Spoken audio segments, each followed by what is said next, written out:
I'm Luke Falstick. I'm the Executive Vice President and Chief Operating Officer of DJO Incorporated, located in Vista, California. I've been with the company for 8 years. I'm in charge of all of our operations worldwide, customer service, manufacturing, distribution, product development, so any operational aspect of the company. The Kaizen culture obviously is a part of our whole lean methodology. So obviously Kaizen means continuous improvement. And frankly, without that culture, we probably wouldn't have never found Kiva, or maybe not have found it for a longer period of time. So because our mentality is what's the latest opportunity for improvement, or what's the latest technology that enhances one-piece flow and reduces lead time, really identified or drove us to recognize the Kiva system. So within all of our businesses, we have regular Kaizen events where we'll take a process and break it down to a process flow map, and then ask the 5 whys out of all of those different steps. Why do we have it, and is there opportunity for either streamlining or eliminating it? And the elimination comes around with, is it adding value or not adding value as perceived by our customers?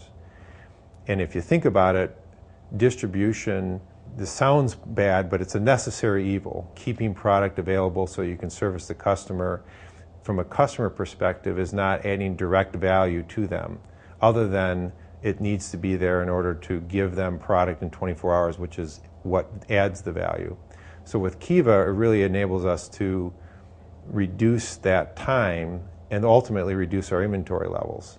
So it's kind of a way of reducing a non-value add element, which is inventory. So Kiva really fits our entire culture of driving waste out. How do we continually get better? And Kiva has actually come forward with additional enhancements even since its implementation, one of which we're looking at is the tandem unit inventory retrieval, where 2 units will go out, 1 unit will move the inventory while the other one retrieves the rack, so it'll again reduce the lead time for getting that inventory out of the warehouse.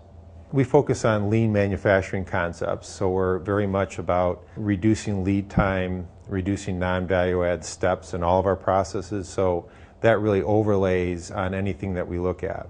The Kiva system, with the way it functions in a buy order process or a one-piece flow pick process, really fit our model of how we, prior to Kiva, would pick an order. So one operator would have one order and would pick that order from start to finish.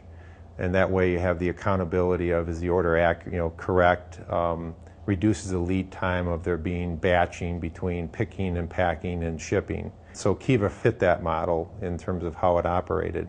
And then when you look at the amount of time that's spent going and finding the product, bringing it to the pack station, and then ultimately putting it on the truck, Kiva takes all of that time element out of the interaction that the associate has to make with the order. So that's really where the productivity improvement comes in, and also the accuracy in terms of the inventory accuracy and the way the system designates which product it is with the laser scanner, and it really makes it idiot-proof in terms of being able to pick the order correctly.